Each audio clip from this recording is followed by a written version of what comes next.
పిల్లల్లో వివిధ రాష్ట్రాల యొక్క భాషల్ని సమన్వయపరుస్తూ మన పొరుగున ఉన్నటువంటి కన్నడ భాష యొక్క ప్రాశస్త్యాన్ని తెలుపుతూ ఒక చక్కటి కన్నడ గేయాన్ని మనకు అందించారు. అది విందాం.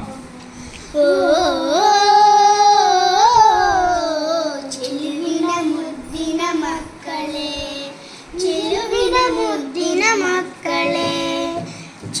ಮನೆ ಮನೆಯ ಅಂಗಳದೆ ಅರಳಿರುವ ಮೂಗಲೆ, ಮನೆ ಮನೆಯ ಅಂಗಳದೆ ಅರಳಿರುವ ಹೂಗಲೆ, ನಾಳೆಯ ನಾಡಿಯನ್ನು ನಡೆಸುವರು ನೀಯುಗಲೆ, ನಾಡೆಗಳ ನಾಡಿಯನ್ನು ನಡೆಸುವರು ನೀವುಗಲೆ. అంటే అమ్మా ఓ చెలువిన ఓ ముద్దిన అంటే ముద్దులకే పాపలారా బాలలారా మీరు వికసిస్తూ ఉంటారు, మీరు రోజులు గడిచే కొద్దీ నడవడం నేర్చుకుంటూ ఉంటారని అర్థం.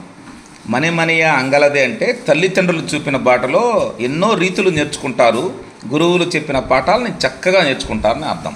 తర్వాత ತಂದೆ ತಾಯಿ ಹೇಳಿದ ರೀತಿ ನಡೆಯಬೇಕು, ತಂದೆ ತಾಯಿ ಹೇಳಿದ ರೀತಿ ನಡೆಯಲು ಬೇಕು, ಶಾಲೆಯ ಗುರುಗಳು ಕಲಿಸಿದ ಪಾಠ ಕಲಿಯಲು ಬೇಕು, ಶಾಲೆಯ ಗುರುಗಳು ಕಲಿಸಿದ ಪಾಠ ಕಲಿಯಲು ಬೇಕು, ದೊಡ್ಡವರಲ್ಲೇ ಭಕ್ತಿ ಗೌರವ ತೋರಬೇಕು, ದೊಡ್ಡವರಲ್ಲಿ ಭಕ್ತಿ ಗೌರವ ತೋರಲಬೇಕು, ನಡೆನುಡಿಯಲ್ಲಿ సత్యవ ಎಂದು పాలిసಬೇಕು.